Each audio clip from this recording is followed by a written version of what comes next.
Éternel est son nom. Nous allons nous lever pour la lecture de la parole.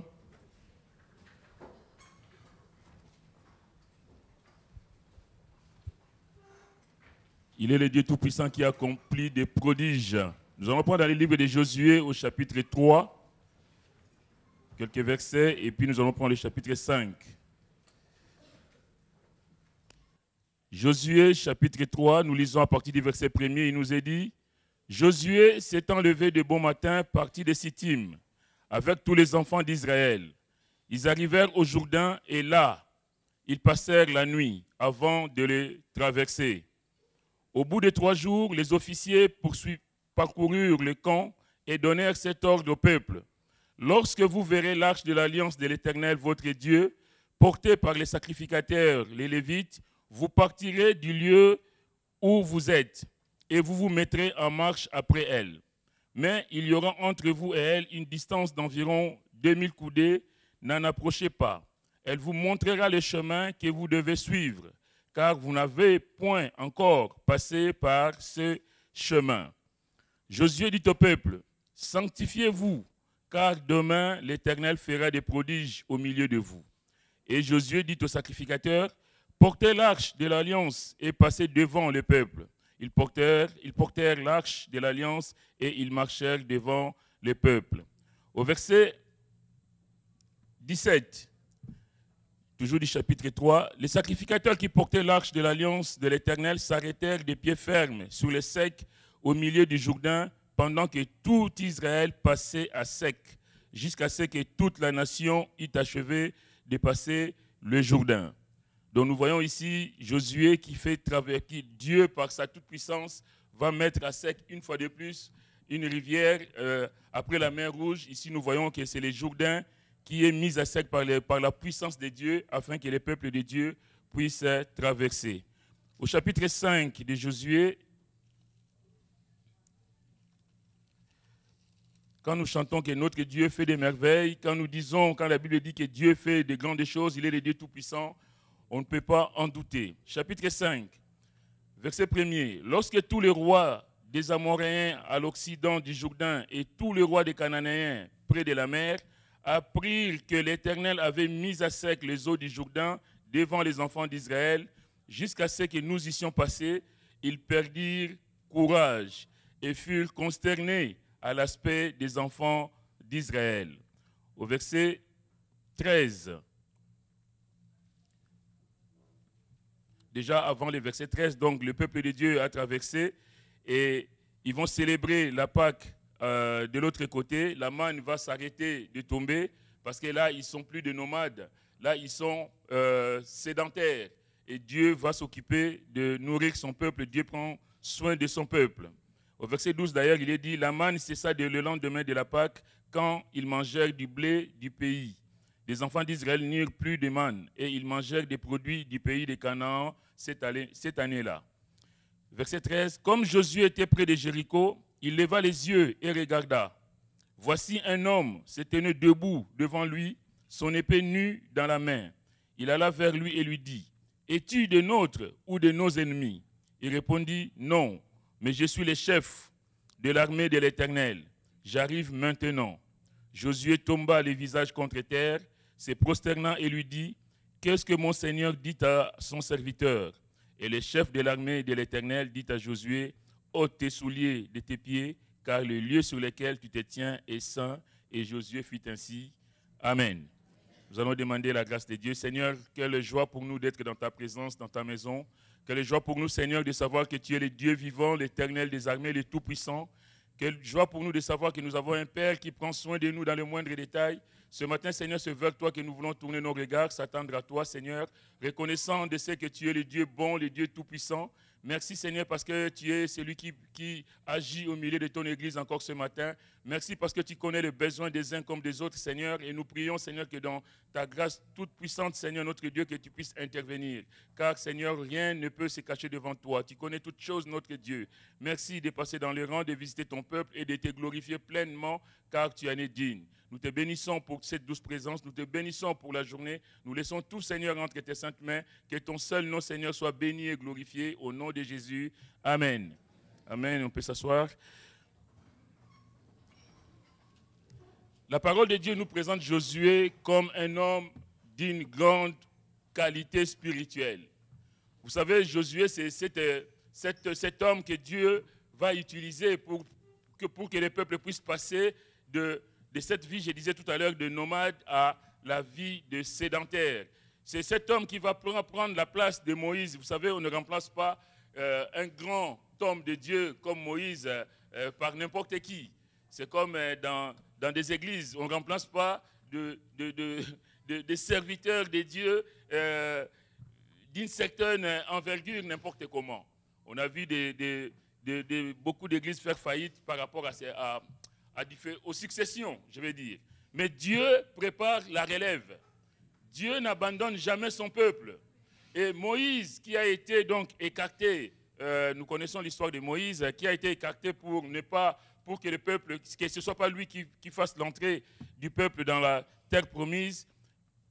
Et c'est Josué qui va être désigné. Cet homme, la Bible nous le présente comme étant un instrument de bénédiction pour le peuple de Dieu. Dieu lui avait promis d'être avec lui. Le Seigneur nous promet à tous d'être avec nous. Le Seigneur nous dit, je suis avec vous tous les jours. Il est avec nous. Et Dieu lui a promis d'être avec lui, de ne jamais le délaisser, de ne jamais l'abandonner. Dieu est fidèle dans sa parole. Dieu est fidèle dans ses promesses. Et Dieu, quand il dit quelque chose, il n'est pas quelqu'un pour mentir, il est Dieu. Et quand il donne sa promesse, il tient parole. Et la part de Josué, nous le trouvons au chapitre 1er, la part de Josué était seulement de se fortifier, d'avoir du courage, en agissant fidèlement selon toute la loi de Dieu. Bien-aimés, si nous voulons voir la main de Dieu dans nos vies, nous avons besoin d'agir fidèlement d'après la parole de Dieu. Il lui était demandé de ne se détourner ni à droite de la loi, ni à gauche de cette loi. N'étant détourné ni à droite, ni à gauche, ni à droite, c'est-à-dire en l'adoucissant, et ni à gauche, c'est-à-dire en l'affaiblissant. Quelquefois, nous prenons la parole de Dieu selon notre bon vouloir, selon que ça nous plaise ou pas. Mais la parole de Dieu doit être prise dans toute, dans toute sa rigueur, même si quelquefois elle nous fait mal.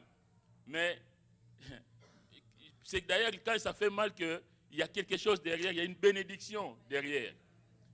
On ne veut pas toujours se conformer à la parole de Dieu du moment où on se sent visé.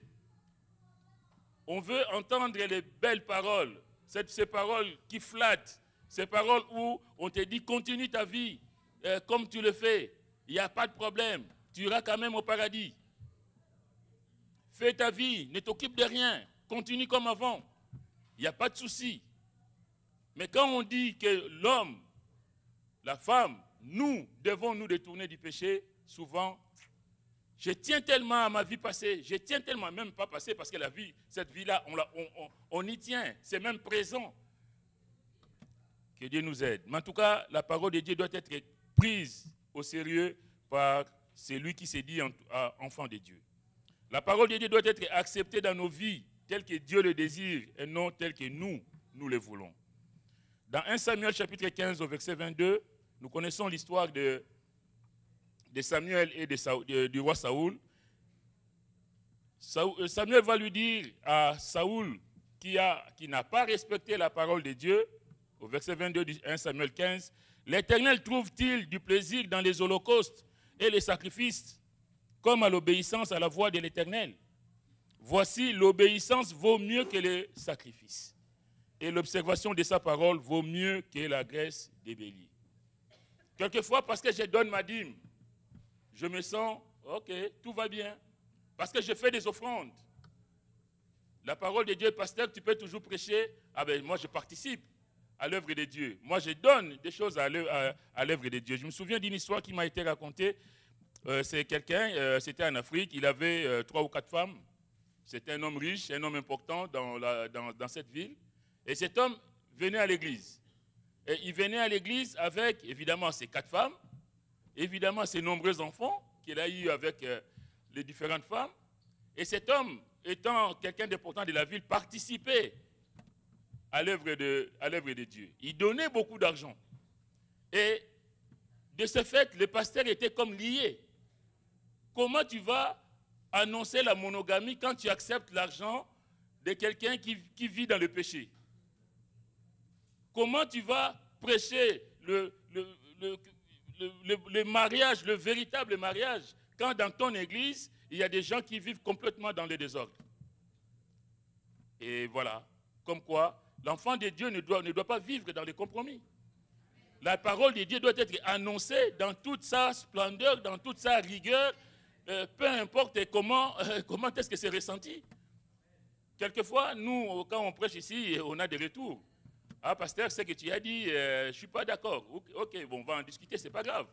Ou alors, d'autres qui vont dire, non, mais pasteur, ce que tu m'as dit, vraiment, ce que tu as dit du haut de la chair, j'ai eu ma part.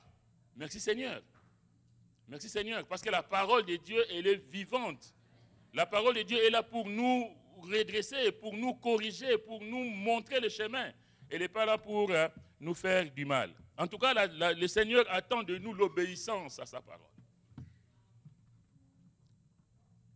D'ailleurs, dans les Proverbes, au chapitre 28, verset 9, il est dit, si quelqu'un détourne l'oreille pour ne pas écouter la loi, c'est-à-dire la parole de Dieu, sa prière même est une abomination.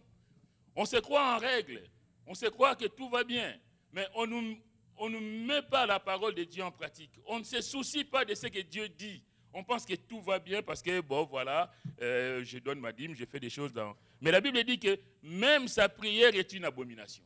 Quelquefois, nos prières sont bloquées. Nos demandes, nos attentes ne sont pas exaucées parce qu'il y a des choses qui ne vont pas. Qu'est-ce que nous faisons de cette parole? Pourquoi Samuel s'est-il permis, je vais dire ça comme ça, de dire à Saoul, Dieu, est-ce que l'Éternel trouve du plaisir dans les holocaustes et les sacrifices comme à l'obéissance à la voix de l'Éternel? Parce que lui, il a été obéissant. La Bible dit de Samuel, 1 Samuel 3, verset 19, l'Éternel était avec lui. Nous connaissons l'histoire de comment est-ce que Samuel va venir au monde et comment est-ce que Anne, sa mère, va le confier à l'Éternel. La Bible dit que Samuel ne connaissait pas l'Éternel. Mais la Bible dit que quand Samuel va répondre à l'appel de Dieu, la Bible dit qu'au verset 19 de 1 Samuel 3, l'Éternel était avec lui et il ne laissa tomber à terre aucune de ses paroles. Il ne laissa tomber à terre aucune de ses paroles. Bien-aimé, le Seigneur ne restera jamais indifférent à l'égard de celui qui obéit à sa parole. Même si c'est difficile. Quelquefois, la parole de Dieu, on te dit de demander pardon ou de pardonner à quelqu'un qui t'a offensé, tel que nous le demande la Bible. Mais on a été tellement en souffrance par rapport à cette situation, on a été tellement peut-être blessé par rapport à cette situation, ou alors on est tellement imbu de sa personne qu'on n'aimerait pas faire le pas. On s'est dit non, ah non, moi le pardon, lui là non, qu'il reste à sa place. Et du haut de la chair, l'homme de Dieu, ou même peut-être des frères, les sœurs de l'église, et même toi-même dans ta méditation personnelle, tu ouvres ta Bible et tu tombes toujours sur le passage où tu dis que tu dois pardonner à ton frère ou à ta sœur, quelle que soit la situation. Et tu dis non, Seigneur, Seigneur, toi tu ne sais pas ce qu'il m'a fait. Ah non, tous, mais sauf lui. Ah non, mais Seigneur, je peux aller où tu veux, mais en tout cas pas elle.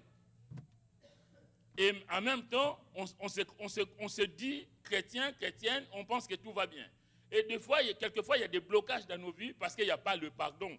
On n'a pas fait le pas vers l'autre. Alors que Dieu attend de toi d'aller voir ton père, ta mère, ton frère, ta soeur, même ton voisin, quelqu'un que tu as offensé. Et même si quelqu'un dont tu sais qu'il y a quelque chose entre vous, d'aller voir la personne, mon frère, ma soeur, mais je ne comprends pas, qu'est-ce qui se passe entre nous? Est-ce que tu as entendu quelque chose de moi? De faire le point, tout simplement. Quelquefois, nous, on a l'air de rien, alors qu'en face de nous, il y a quelqu'un qui nous en veut, où on a sorti une parole blessante sans s'en rendre compte, et puis on a offensé quelqu'un qui est malheureux dans son coin, et on voit nos relations ne sont plus comme avant. Mais on va voir la personne. Je me souviens, une fois dans une pastorale, on était en train de manger, j'étais avec le pasteur Jean-François, il y a un pasteur qui est venu demander pardon à un autre pasteur. Et celui qui était là, il dit, mais, non, mais qu'est-ce qu'il y a? Mais, non, frère, je te demande pardon. Ah, mais pourquoi? Parce que l'autre jour, je sais que on mangeait, la façon dont je t'ai parlé, je m'en suis voulu. Je n'aurais pas dû te parler comme ça. Frère, merci, que Dieu te pardonne. En tout cas, dans mon cœur, il n'y avait rien. Au moins, il a fait le pas. Il a senti que les propos qui sont sortis de sa bouche, même si l'autre frère, l'autre pasteur n'a pas pris ça mal, mais lui, il s'est dit, mais non, j'aurais pas dû dire, dire ça, tenir de tels propos. Moi, il m'est arrivé il n'y a pas longtemps, d'ailleurs, il y a environ une semaine, j'étais dans un service de cancérologie et je viens faire une prise de sang à une dame. La première prise de sang, je la rate parce qu'elle a bougé, donc l'aiguille est sortie. Elle me dit, oui, mais si vous ne savez pas faire, appelez quelqu'un d'autre. Super.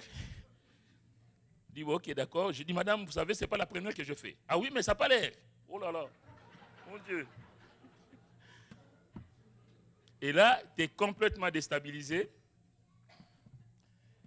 Je lui ai dit, elle me dit, moi je m'inquiète pour ma santé. Et moi je lui dis, oui, mais vous avez d'autres choses dont vous devez vous inquiéter plutôt que d'une prise de sang. Mais honnêtement, je n'étais pas bien. Après, on a discuté, j'ai fait la prise de sang. Mais avant de sortir de cette chambre, j'ai dit non, je ne peux pas quitter cette chambre sans lui demander pardon. Parce que je m'en suis voulu de lui avoir dit, quelqu'un qui est malade, qui est souffrant, et toi tu es venu lui apporter quelques réconforts. Normalement, le soignant est là pour réconforter la personne. Et puis tu lui dis, ben oui, mais madame, mais elle m'a déstabilisé et j'ai perdu pied, honnêtement. Mais même l'enfant de Dieu bien-aimé, je ne dis pas ça pour moi, mais ça peut arriver à nous tous, qu'à un moment, tu peux avoir un moment de faiblesse, mais de te ressaisir. Je ne pouvais pas, en tout cas, sortir de cette chambre sans avoir réglé ce problème avec cette personne-là. Je suis allé la voir, j'ai dit, madame, excusez-moi pour le propos que j'ai tenu tout à l'heure. Oui, mais moi aussi, je vous ai dit, j'ai dit non. Mais moi, je n'avais pas à vous dire ce que j'ai dit. Excusez-moi. Tous les deux, on s'est excusés et je suis sorti en paix. Bien aimé, l'enfant de Dieu doit pouvoir, tout à l'heure, j'ai entendu prier que Dieu nous a donné le ministère de réconciliation. Mais tout ça, ça fait partie de savoir qu'il y a d'ici, il y a des conflits, de les régler. Et de ne pas attendre que ça s'aggrave, au fait. Le Seigneur ne restera jamais indifférent à l'égard de quelqu'un qui obéit à sa parole, qui la reçoit favorablement et qui se dispose à faire la volonté de Dieu. Dieu ne sera jamais mécontent du fait que tu disposes ton cœur à recevoir cette parole et à en tirer profit. Samuel répondra à l'appel de Dieu à la 4e fois, car il ne connaissait pas Dieu. Il dira, parle, car ton serviteur écoute. Parle, car ton serviteur écoute. Bien-aimé, quand Dieu trouve une bonne disposition de cœur, il pourra parler en toute liberté et même révéler des choses cachées. Nous avons des attentes, nous formulons des vœux, nous faisons des prières, mais qu'est-ce qu'il y a dans nos cœurs?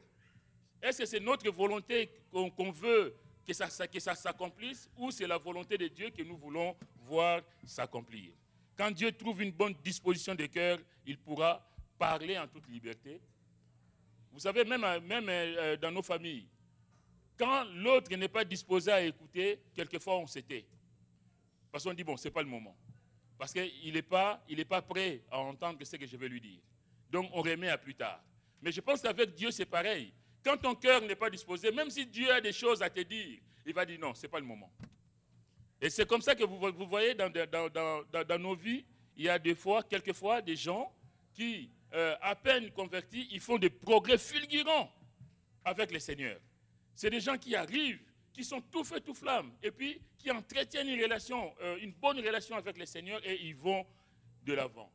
Alors qu'il y a d'autres qui sont chrétiens depuis des années, mais qui n'ont réalisé aucun progrès, spirituellement parlant. Alors que la Bible nous appelle à progresser, que nos progrès soient évidents, que les autres voient que oui, tu étais à un certain stade, mais que tu es parvenu à un stade supérieur. L'enfant de Dieu, c'est celui-là, c'est celui qui progresse. On passe ici de l'Égypte à la terre promise. On passe ici par toutes les épreuves. Le peuple de Dieu est passé par différentes épreuves. Et il y a même eu des éliminés. Parce que beaucoup sont morts dans le désert à cause de la rébellion. Il y a comme une sorte de sélection qui s'est faite, mais on doit en vouloir pour aller plus haut et plus loin avec le Seigneur. Quand Dieu trouve un cœur bien disposé, il peut faire connaître sa volonté pour une situation bien précise. Le cœur est bien disposé à recevoir la parole de Dieu, Dieu peut te répondre par rapport à une situation bien précise. Quelquefois, parce que nous, on a déjà nos plans, on a déjà établi ce que nous, on veut. C'est comme dit souvent le pasteur, on a déjà fait notre programme et on présente la feuille à Dieu, que Dieu signe en bas. Seigneur, moi j'ai déjà préparé, je vais épouser telle personne. Ah Seigneur, mais tu vois comment il est beau. Ah mais Seigneur, mais non, tu ne me diras pas non. Et tu présentes ta requête et tu attends la signature. Lui est approuvé, signé. Allez hop. Et Dieu, c'est là qu'il y a des blessures. C'est là que nous avons des déceptions dans les choix qu'on a faits sans l'aval de Dieu, sans l'accord de Dieu. On s'est engagé tout seul. Je veux dire, après, on se casse la figure tout seul aussi. Job pouvait dire, je n'ai pas abandonné les commandements de ses lèvres, j'ai fait plier ma volonté aux paroles de sa bouche. J'ai fait plier ma volonté aux paroles de sa bouche, montrant ainsi sa pleine soumission à Dieu et la profonde intimité qu'il y avait entre eux. Je n'ai pas abandonné les commandements de ses lèvres. Est-ce que nous gardons les commandements du Seigneur? Est-ce que nous mettons en pratique les commandements du Seigneur? J'ai fait plier ma volonté. J'ai soumis ma volonté à la sienne. Que ce ne soit pas ma volonté qui s'efface, Seigneur, mais que ta volonté s'efface. Bien-aimé, écouter Dieu, c'est entendre Dieu nous parler, mais aussi lui répondre. Dieu, quand Dieu nous parle, ce n'est pas dans un seul sens. Dieu nous parle, mais quand on a cette relation avec lui, bien-aimé, on peut répondre. Il y a un dialogue qui s'établit entre nous. Ça, c'est cette intimité que nous devons avoir avec le Seigneur.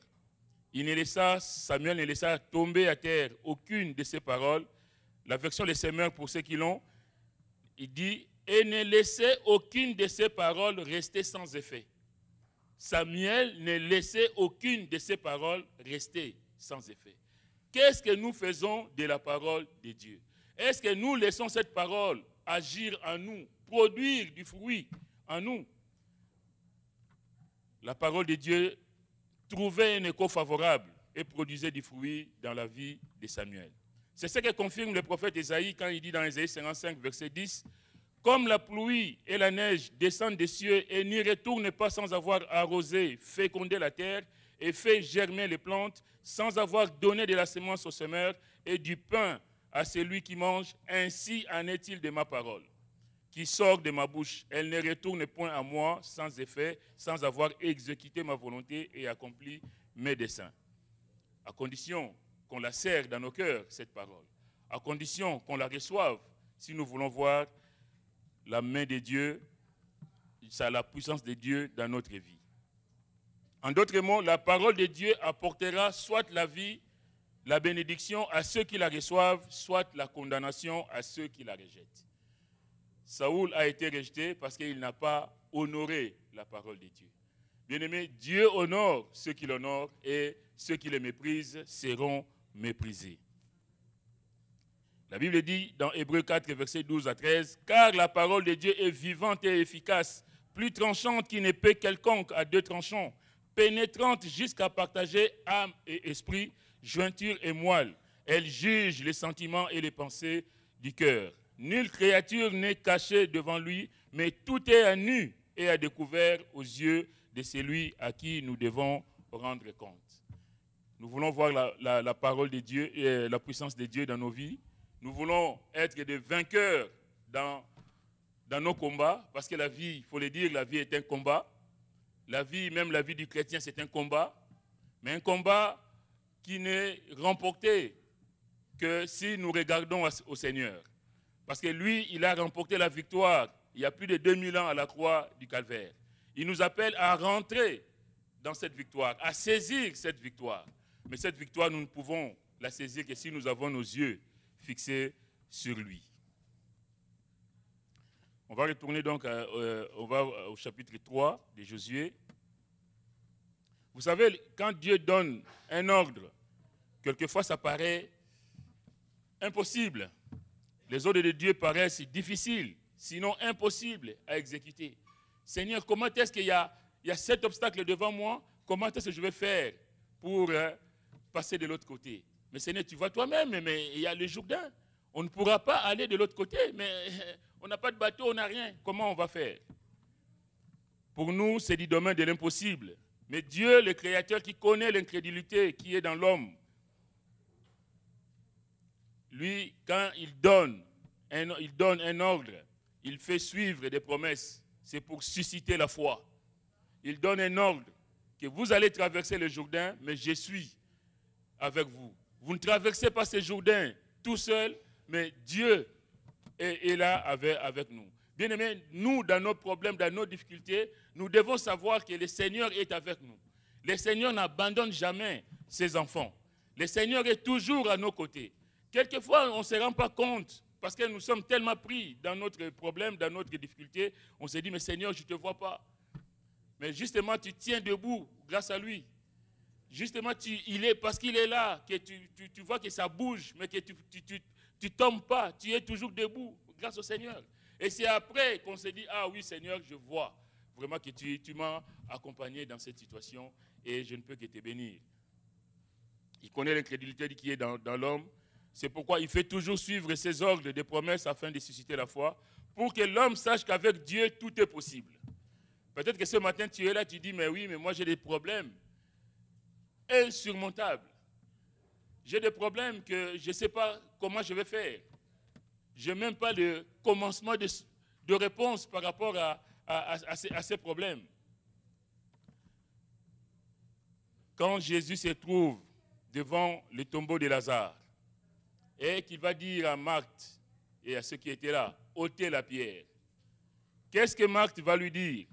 Seigneur, il sent déjà. Ça fait 4 jours qu'il est là. Seigneur, mais tu ne te rends pas compte de ce que tu nous demandes. Et qu'est-ce que Jésus va lui dire?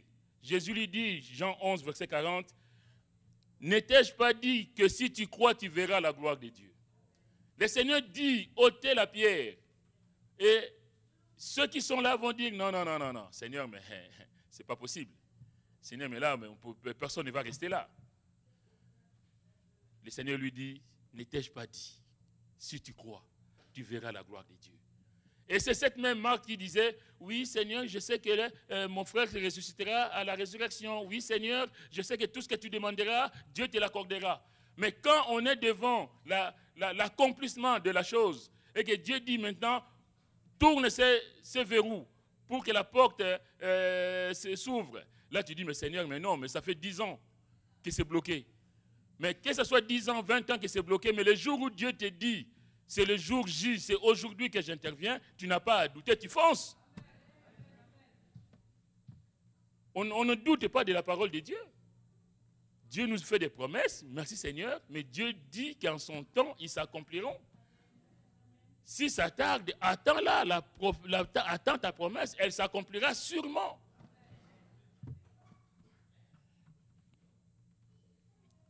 Alors, au verset 3, il leur dit, au bout de 3 jours, donc, les officiers parcoururent les camps et, au verset 3, et donnèrent cet ordre au peuple. Lorsque vous verrez l'arche de l'alliance de l'Éternel, votre Dieu, portée par les sacrificateurs et les Lévites, vous partirez du lieu où vous êtes. Lorsque vous verrez l'arche, dans le désert et plus tard, l'arche symbolisait la présence de Dieu au milieu de son peuple.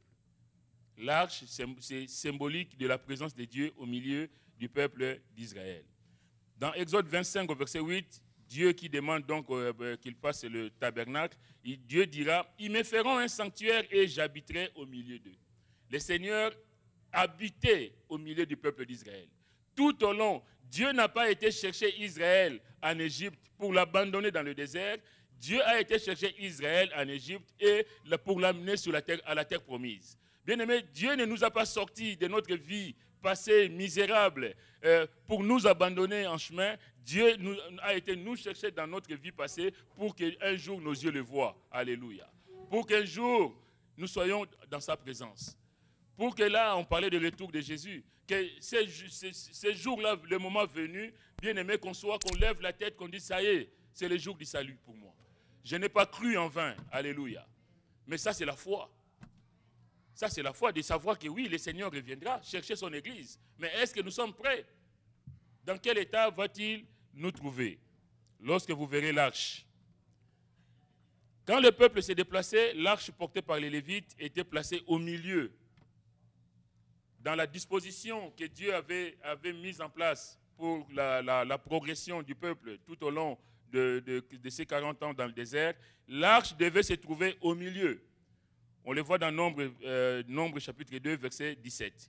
Cette arche qui devait être au milieu, donc entourée de la tribu de Lévi, maintenant cette arche qui aurait dû donc se trouver au centre se retrouve devant. L'arche va ouvrir la marche. Le temps de Dieu a sonné, l'arche n'est plus au milieu des 12 tribus, l'arche va se retrouver en tête. Parce qu'il doit montrer le chemin. Parce que le peuple doit regarder à l'arche. Lorsque vous verrez l'arche, ce n'est pas lorsque vous verrez la boîte qui est derrière vous, mais les yeux fixés sur l'arche, et c'est là que vous allez vous déplacer. En application, il faut dire que l'arche pour nous chrétiens, c'est l'image de Jésus qui doit être le premier en toutes choses. Est-ce que le Seigneur est le premier en toutes choses? Est-ce que nous regardons à lui en toutes choses? Est-ce que nos yeux sont fixés sur lui dans toutes les situations que nous traversons? Jésus soit le centre. Jésus soit le centre, parce que tu es le centre de ma vie, Seigneur. Rien ne se fait sans toi. Quelle que soit la situation, Seigneur, moi, mes yeux sont fixés sur toi. Il doit être le premier en toutes choses. Christ est le chemin, la vérité et la vie. Il est la lumière, il est le bon berger qui ouvre la marche de ses brebis. Jean chapitre 10, verset 4 nous dit, lorsqu'il a fait sortir, donc le bon berger, lorsqu'il a fait sortir toutes ses propres brebis, il marche devant elles. Il ne marche pas derrière. Le bon berger, le commandant ne marche pas derrière. Nous avons eu un exemple récemment ici de cet homme vers qui j'ai beaucoup de respect, ces militaires français, ces gendarmes qui a pris la place de cette femme. Le vrai chef ne reste pas en arrière. Le vrai chef, c'est celui qui va au danger. Le vrai chef, c'est celui qui dit les autres derrière et lui, il fait face. Il aurait pu dire à son sous-lieutenant, je ne sais pas qui, allez, tu prends va là-bas. Mais c'est lui. On voit l'image. Il était question, enfin, j'ai entendu dans certains reportages que cet homme était chrétien. Mais on voit ici l'image du véritable leader. Les leaders ne restent pas en arrière. Quand on est leader, on n'est pas derrière, hein? On est devant. Les bons bergers, notre Seigneur, il n'est pas derrière. Il ne dit pas aux brebis, allez-y. Et puis les loups se font la fête devant. C'est lui d'abord. C'est-à-dire que s'il y a le loup qui arrive, il va d'abord affronter le berger. On voit aussi, même moi je parle souvent, mais je le vois dans les reportages à la télé, par exemple quand ils montrent l'ours dans les Pyrénées qui fait des ravages, qui attaque les troupeaux.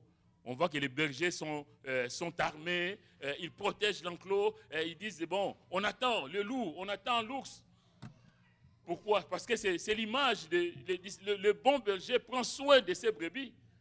Que l'ennemi ne va pas rentrer dans la bergerie comme ça et puis prendre le brebis et partir avec. Mais il est celui qui veille, alléluia. Il est celui qui prend soin de ses brebis. Lorsqu'il a fait sortir toutes ses propres brebis, il marche devant elles. Et les brebis le suivent parce qu'elles connaissent sa voix. Bien-aimés, qui est-ce que nous suivons? Est-ce que nous connaissons la voix du Seigneur? Le chrétien ne doit pas marcher n'importe comment. Il ne doit pas suivre n'importe qui. Le chrétien marche selon la parole de Dieu. Cette lumière sur notre sentier. Le chrétien, c'est celui qui prend la parole de Dieu et qui la met en pratique. Qui vit. Pourquoi est-ce que je vous donne, par exemple, l'exemple par rapport à cette dame à l'hôpital? Mais la parole de Dieu doit pouvoir t'interpeller. Dans n'importe quelle situation, le chrétien, c'est celui qui dit, est-ce que l'action que je viens de poser, est-ce qu'elle est conforme à la volonté de Dieu? Est-ce qu'elle est conforme à l'attente de Dieu? Est-ce que je peux faire telle chose ou je peux tenir de tels propos? Mais quand on parle comme on veut et on fait ce qu'on veut, bien aimé, il y a un problème. Il y a un problème. Le chrétien ne doit pas marcher n'importe comment, ni suivre n'importe qui. Et là, le peuple de Dieu va suivre l'arche pour conquérir la terre promise. Mais pour prendre possession du pays, il faut donc regarder à l'arche. Et nous, pour prendre possession de nos bénédictions, il faut regarder au Seigneur.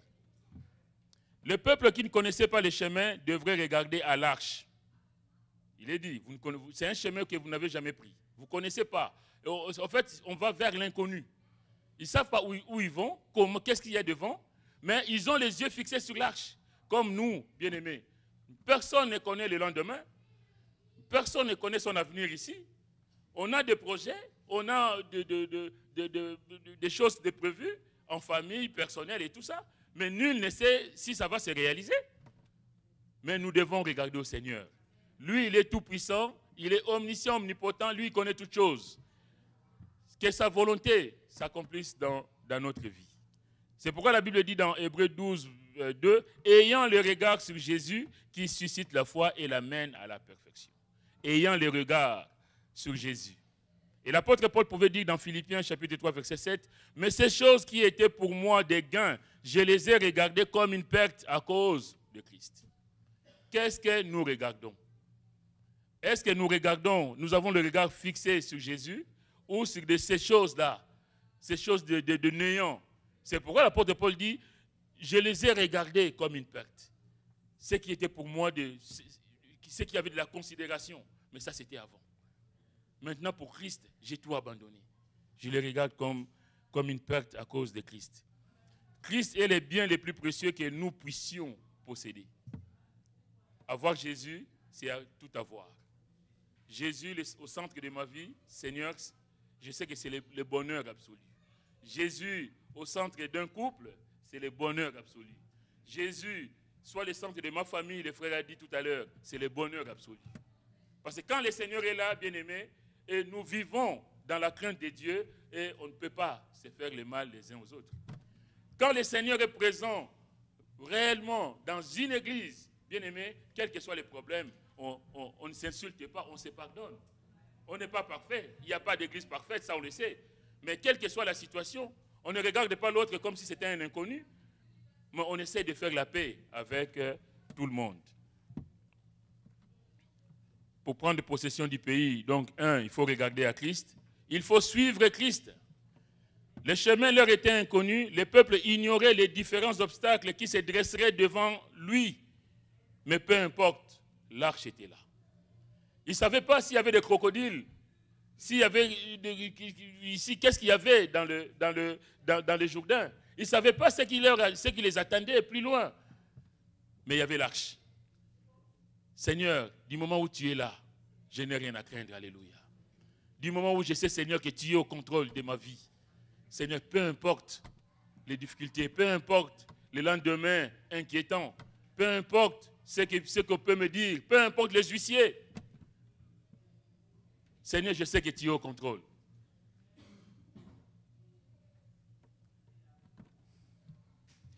L'arche était là et le peuple n'avait qu'à les suivre. Les chrétiens doivent suivre Jésus, mais pas le monde. Les chrétiens doivent avoir les yeux fixés sur le Seigneur. Est-ce que c'est toujours le cas pour chacun de nous? Avoir les yeux fixés sur Jésus, c'est avoir la foi. Regarder à lui, s'attendre à lui. La Bible dit que le juste vivra par la foi. Est-ce que nous avons foi en lui? C'est ça la foi. Je ne sais pas ce qui m'attend, mais je sais, Seigneur, que tu es là et que toi, tu accomplis des merveilles pour ta seule gloire. Et la Bible dit que la foi vient de ce que l'on entend et ce que l'on entend vient de la parole de Christ. Quand nous serrons cette parole dans notre cœur, bien aimé, cela suscite la foi. Pour prendre possession du pays, donc, regarder à Christ, regarder à l'arche, donc suivre Christ, c'est sanctifier. Il y a un frère qui priait tout à l'heure qui a fait allusion à ça. Josué, qui a médité la loi, sait que pour être en harmonie avec Dieu, l'enfant de Dieu doit se sanctifier. Se mettre à part pour le Seigneur. Ne pas rentrer dans des compromis de ce monde. Ne pas dire que ce n'est pas grave. Ah ben personne ne m'a vu. Ah ben de toute façon, c'est comme ça, je l'ai dit la fois dernière, c'est la mode. Tout le monde fait comme ça. Mais tout le monde fait comme ça, mais toi tu es un enfant de Dieu. Et un enfant de Dieu ne fait pas comme tout le monde. Et ça va de soi. Pour que les peuples entendent la voix de l'Éternel au mont Sinaï, il a fallu que les peuples se sanctifient. On le voit dans Exode 19, versets 10 à 11. Bien aimé, ce matin, je vais dire que ce que Dieu veut, c'est notre sanctification. C'est notre mise à part. C'est notre, je vais dire, avoir la crainte de Dieu, s'éloigner du mal, s'éloigner du péché. La Bible dit, recherchez la paix avec tous. C'est normal. On ne peut pas, un enfant de Dieu ne doit pas être en conflit avec les autres. On doit toujours rechercher la paix et la sanctification sans laquelle personne ne verra le Seigneur. Nous voulons aller vers la terre promise. Nous voulons rentrer dans la terre promise. Nous voulons que le Seigneur, quand il reviendra, qu'on soit debout, qu'il nous trouve veillant, priant et qu'il nous prenne avec lui. Bien-aimés, nous avons besoin de nous sanctifier. Ce que Dieu veut, c'est votre sanctification. Si nous voulons voir la main de Dieu, bien-aimés, avec puissance, je vais répéter ce que j'ai dit, nous avons besoin de nous sanctifier. Le Seigneur ne se glorifiera jamais là où il y a le péché. Le Seigneur ne se glorifiera jamais dans une vie désordonnée ou dans une vie où il n'y a aucune crainte de Dieu.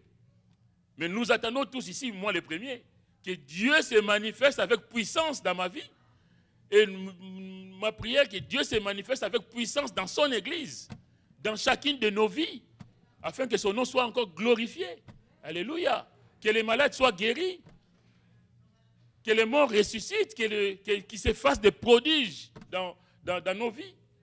Mais nous pouvons voir, bien aimé, la main de Dieu avec efficacité, que si nous nous mettons vraiment à part pour le Seigneur.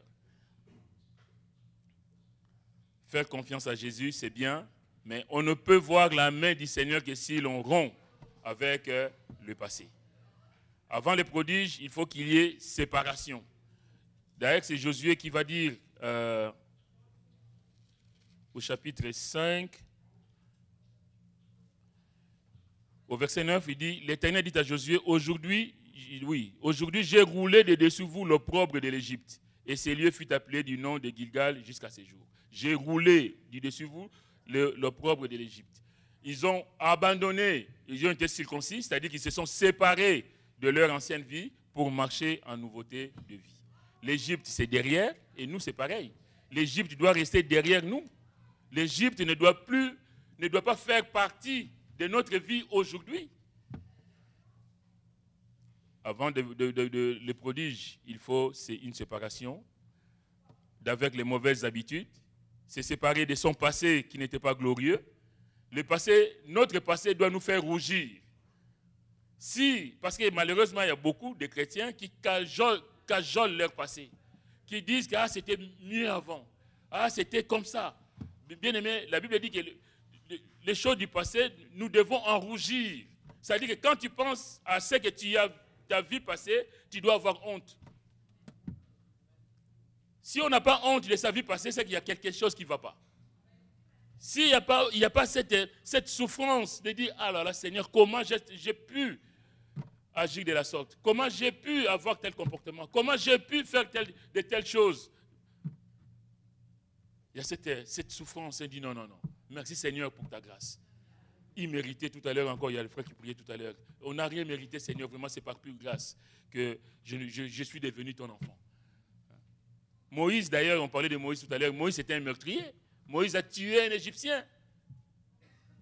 Mais Moïse a compris que la mise à part, le fait qu'il se soit éloigné de l'Égypte, 40 ans de désert, 40 ans chez Madian, à garder les troupeaux de Madian, 40 ans qui ont servi à Moïse de faire le point sur ce qu'il était. Combien nous avons besoin de se mettre à part. Seigneur, révèle-moi ce qui ne va pas dans ma vie. Révèle-moi, Seigneur, ce qui n'est pas en règle dans ma vie. J'ai l'impression que tout va bien, Seigneur, mais quelque part, je sens que ça ne va pas aussi. Seigneur, révèle-moi. Et Dieu, si Dieu trouve un cœur bien disposé, Dieu se glorifiera et se glorifiera toujours. Les mauvaises habitudes, la vie passée, les compromis avec les péchés. Je disais tout à l'heure que ce n'est pas grave. Ah, personne ne m'a vu. Ah, de toute façon, je suis tout seul ou je suis toute seule. L'égoïsme et le moi d'abord. L'orgueil dans nos vies. Le Seigneur dira dans Matthieu 16, 24, si quelqu'un veut venir après moi, qu'il fasse quoi? Qu'il renonce à lui-même, qu'il se charge de sa croix et qu'il me suive. Est-ce que nous avons renoncé à nous-mêmes? Être saint, c'est renoncer à soi, c'est mettre à l'écart pour Dieu. Seigneur, fais de moi un instrument de bénédiction. Seigneur, fais de moi ce que tu veux que je sois. La sanctification, c'est être dans une dynamique de séparation avec le péché, comme j'ai dit tout à l'heure, et s'approcher de Dieu de plus en plus. C'est ça la sanctification. Et quand on a fait tout cela, on a la victoire. Alléluia. Le peuple, après s'être sanctifié, doit passer le Jourdain. Il y a eu l'étape de sanctification. Là, les Lévites devant, l'arche devant. Maintenant, ils vont traverser les Jourdains. Traverser les Jourdains, pas pour rester dans les Jourdains, mais pour aller de l'autre côté. Dieu ne nous veut pas du côté Égypte, ni du côté désert. Dieu nous veut sur la terre promise. Alléluia. Symboliquement, le Jourdain est un lieu de mort spirituelle et de vie. On va mourir à son ancienne vie pour renaître en nouveauté de vie. Il représente la fin d'une époque, d'une vie, pour entrer dans une ère nouvelle. On tourne une page. Je disais tout à l'heure qu'ils ont tourné la page du nomadisme. Ils ont tourné une page de la manne qui tombait tous les jours. Maintenant, ils vont vivre en sédentaire. Maintenant, ils vont faire face à des peuplades hostiles. L'enfant de Dieu va rencontrer des difficultés dans sa vie. L'enfant de Dieu va avoir des problèmes dans sa vie. Mais l'enfant de Dieu doit s'appuyer sur le Seigneur. Parce que le Seigneur ne t'a pas amené de l'autre côté. Le Seigneur ne t'a pas fait venir dans son église pour que tu sois un perdant. Mais il veut faire de toi un vainqueur. Alléluia. Dieu veut que nous soyons des vainqueurs, des hommes, des femmes victorieux qui faisons trembler l'ennemi. Ce n'est pas pour rien, j'ai lu tout à l'heure le verset 1er du chapitre 5 où il est dit « Lorsque tous les rois amoréens à l'occident du Jourdain et tous les rois des Cananéens près de la mer apprirent que l'Éternel avait mis à sec les eaux du Jourdain devant les enfants d'Israël jusqu'à ce que nous y soyons passés, ils perdirent courage. » L'ennemi doit perdre courage quand il sait que toi, tu étais un enfant de Dieu. L'ennemi ne peut pas se réjouir de ta situation parce que toi, tu es un enfant de Dieu, tu es un béni de Dieu. Tu ne vas pas vivre dans la défaite permanente. Tu ne vas pas tout le temps pleurer sur ton sort, mais tu dois lever la tête, alléluia, parce que le Seigneur est avec toi. Que le nom du Seigneur soit béni. Mais tout cela, bien aimé, nous avons besoin de faire le ménage avant. De dire, Seigneur, toi tu marches devant. Et peu importe ce qui m'attend, peu importe ce qu'il y a à l'autre côté, mais moi je continue à regarder à toi et à te faire confiance. Les Jourdains, donc, c'est une page qui se tourne. L'ancienne vie qui va dans les oubliettes. Et c'est une nouvelle vie qui commence. C'est un lieu de dépouillement et de revêtement. On se dépouille de son ancienne vie. On laisse tout de côté et c'est une vie nouvelle qui commence. Souvenons-nous de Naaman, je vais faire vite, Naaman, le Syrien, qui a plongé cette fois dans le Jourdain. Parce qu'il est allé en Israël, on lui a dit que cet homme qui était vaillant, héros dans son pays, mais qui était lépreux. Et on va lui dire que mais si tu vas en Israël, le prophète te guérira. Et il va venir voir Élisée qui va lui dire, va plonger dans le Jourdain, cette fois. Il va dire, mais non, mais je suis venu chez lui, il n'est même pas venu me voir. Il me dit d'aller plonger dans le Jourdain. N'y a-t-il pas de fleuve chez moi en Syrie où je peux me plonger et être pur? Mais on va lui dire, mais ce qu'il t'a demandé, c'est rien. S'il t'avait demandé quelque chose de plus difficile, tu l'aurais accepté. Combien nous aussi, quelquefois, les choses que Dieu nous demande, c'est simple. Mais on se prend trop la tête. Et cet homme, quand il va obéir et qu'il va plonger dans les Jourdains, la Bible dit que son corps, sa chair redevint comme la chair d'un jeune enfant et il fut pur. Les Jourdains, symbole de la purification. C'est comme le baptême. Quand on renonce à son ancienne vie et qu'on est plongé dans les eaux du baptême et qu'on en ressort en nouveauté de vie. et toute notre saleté là qui reste dans l'eau. La Bible dit, vous êtes morts et votre vie est cachée avec Christ en Dieu. La mort de Jésus à la croix, bien-aimé, nous procure toutes les bénédictions. C'est à nous de les saisir.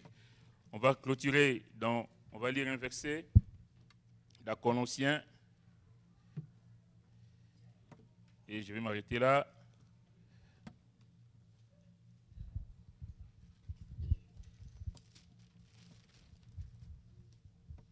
Que Dieu nous aide, que Dieu nous accompagne. Quelles que soient les situations, nous devons savoir que nous avons un grand Dieu qui ne nous abandonne pas. Il est fidèle. Même si nous sommes infidèles, lui, il demeure fidèle.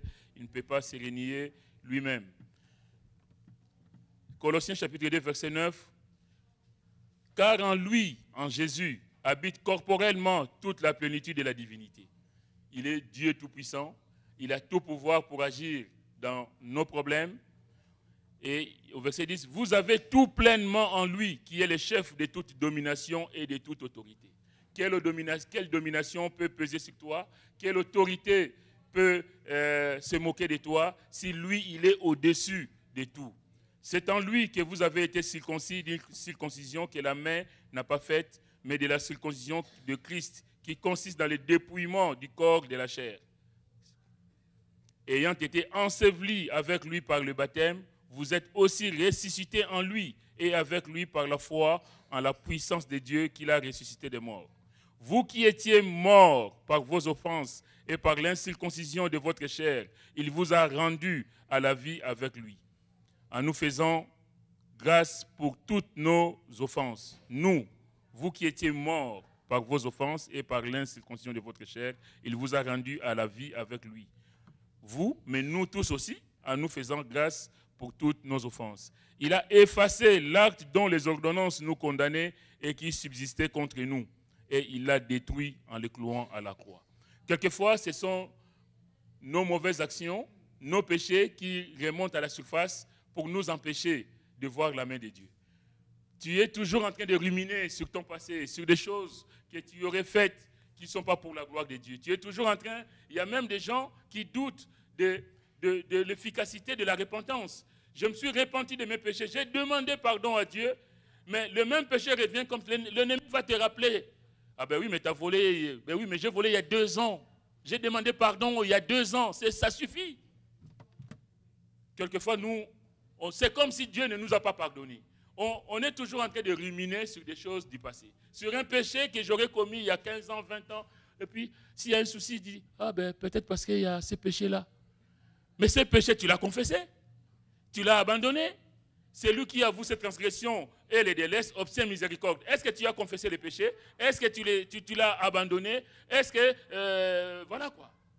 Du moment où j'ai confessé mon péché, du moment où j'ai abandonné mon péché, du moment où je vis en harmonie au jour d'aujourd'hui avec le Seigneur, et le Seigneur voit le cœur.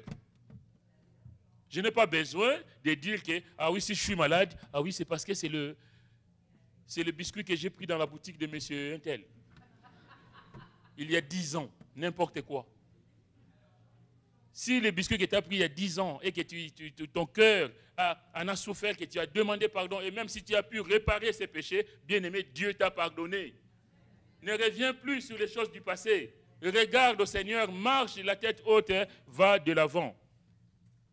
Vous qui étiez morts par vos offenses et par l'incirconcision de votre cœur, il vous a rendu à la vie avec lui, en nous faisant grâce pour toutes nos offenses. Pas pour la moitié, pour toutes nos offenses.